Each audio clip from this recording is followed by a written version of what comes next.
অলঙ্কার রত্ন ও পৃথিবীর সমস্ত ভেষজ। উঠে আসে 3 ধরনের দৈব প্রজাতি: কামধেনু, ঐরাবত এবং উচ্চশ্রবা। উঠে এলো 3 ধরনের মহারত্ন: শ্রাঙ্গ, কৌস্তভ এবং পারিজাত। দৈব বৈদ্য ধনন্তরী অমরত্বের প্রতীক অমৃতের পাত্র নিয়ে উত্থিত হন।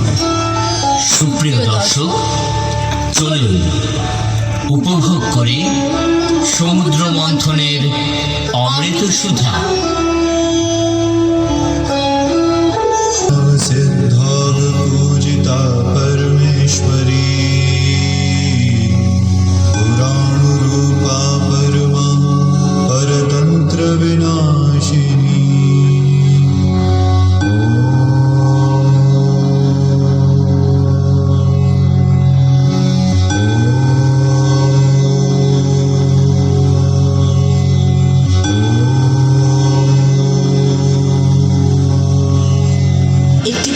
মালা দেবরাজকে উপহার স্বরূপ দিলে ভীষণ অহংকারে সেই মালা বাহন হাতিকে দিয়ে দেন ইন্দ্র।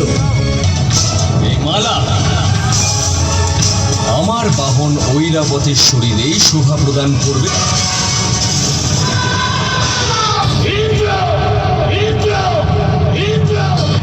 দেবরাজের এমন কাণ্ডে দারুণ ক্ষেপে যান দুর্বাসা। ক্ষেপে গিয়ে দেবতাদের প্রতি কঠিন অভিসম্পাত দেন তিনি। দেবরাজ ইন্দ্র স্বর্গে বসবাস করতে গিয়ে নিজেদের দায়িত্ব ভুলে নিদারুণ অহংবোধে আক্রান্ত হয়েছেন আপনারা। সম্মান আর শ্রদ্ধা ভুলে গেছেন। আমি অভিশাপ দিচ্ছি, অহংবোধে আপনারা দিশেহারা। সেই অহংকার অচিরেই ধুলিতে মিশে যাবে। শ্রীহীন হবেন দেবতারা, শক্তিহীন হবেন, সর্বহারা হবেন শীঘ্রই। দুর্বাসার এমন অভিশাপে ত্রস্ত দেবতারা ক্রমশ সব হারিয়ে ফেললেন। স্বর্গ দখল করে নিল অসুরেরা। দেবতারা ছুটল ব্রহ্মা, বিষ্ণু, মহেশ্বরের কাছে। কিন্তু অহংকারে মত্ত দেবতারা দুর্বাসা মুনির সাথে যে আচরণ করেছেন সেটিও গ্রহণযোগ্য নয়। ইতিমধ্যে তারা দুর্বাসা মুনির কাছে গিয়েছিল। রাগত দুর্বাসা মুনি তাদের নিজেদের সুখ সাম্রাজ্য ফিরিয়ে আনতে সমুদ্র মন্থনের পরামর্শ দিয়েছেন।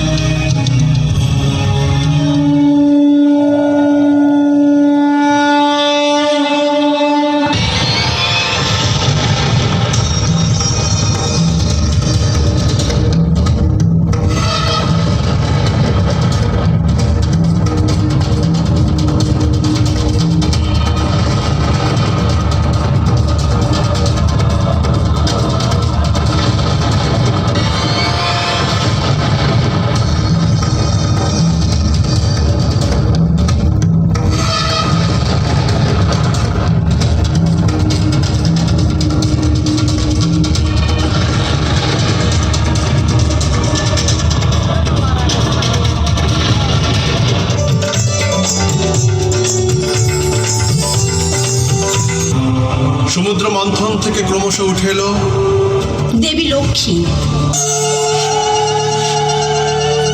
এসো মা লক্ষ্মী, বসো মা লক্ষ্মী, থাকো মা লক্ষ্মী ঘরে ঘরে। এসো মা লক্ষ্মী, বসো মা লক্ষ্মী, থাকো মা লক্ষ্মী ঘরে ঘরে।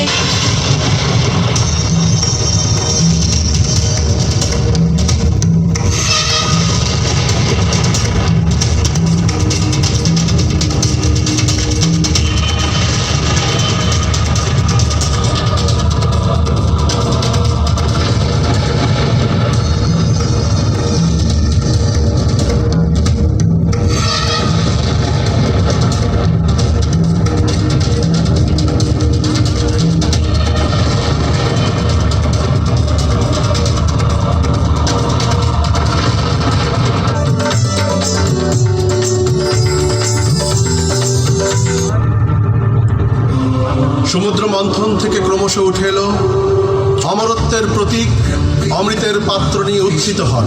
এ নিয়ে দেবতা ও অসুরদের মধ্যে শুরু হয় প্রচণ্ড যুদ্ধ। এক পর্যায়ে দেবতাদের অনুরোধে মোহিনী রূপ ধারণ করেন বিষ্ণু। অনন্য রূপ ও লাবণ্যে মোহিনীরূপী বিষ্ণুদেব অসুরদের সামনে হাজির হন।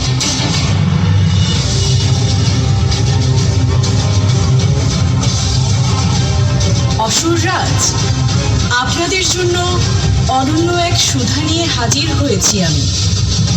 এই সুধা গ্রহণ করে আমাকে কৃতার্থ করুন, আর এই অভূতপূর্ব সুধার স্বাদ গ্রহণ করুন।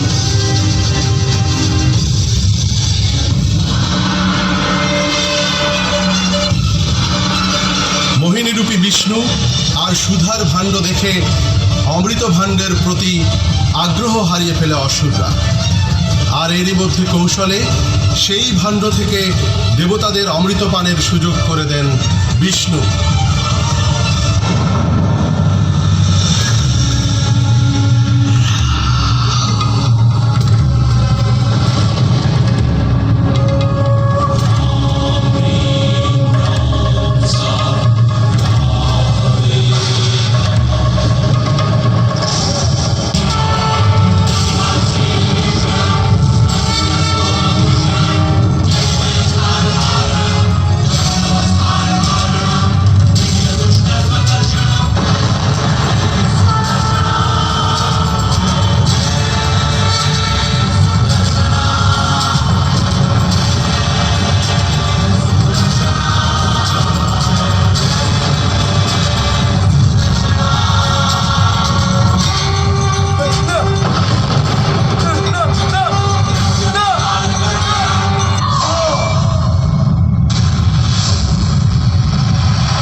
মন্থন কার্যের একদম শেষে মন্থন থেকে উত্থিত হলো হলাহল বিষ, যা বাষ্পাকারে ছড়িয়ে পড়ল আশেপাশে। এতে দুর্বল হয়ে পড়ে দেবতা ও অসুরেরা। স্বর্গ মর্তে এই বিষ ছড়িয়ে পড়ার শঙ্কা তৈরি হয়। এই সমস্যা থেকে মুক্তি পেতে শিবের শরণ নেন দেবতারা।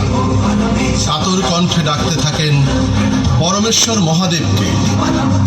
বিশ্ব চরাচরের এই দুর্যোগে জাগ্রত হন মহাদেব, মুক্তির ত্রাতা হিসেবে দেখা দেন।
শক্তিকে মহাদেবের কণ্ঠের মধ্যেই আটকে দেব, যাতে না এটা ওনার শরীরে প্রবেশ করে আর না সংসারে ছড়িয়ে পড়ে।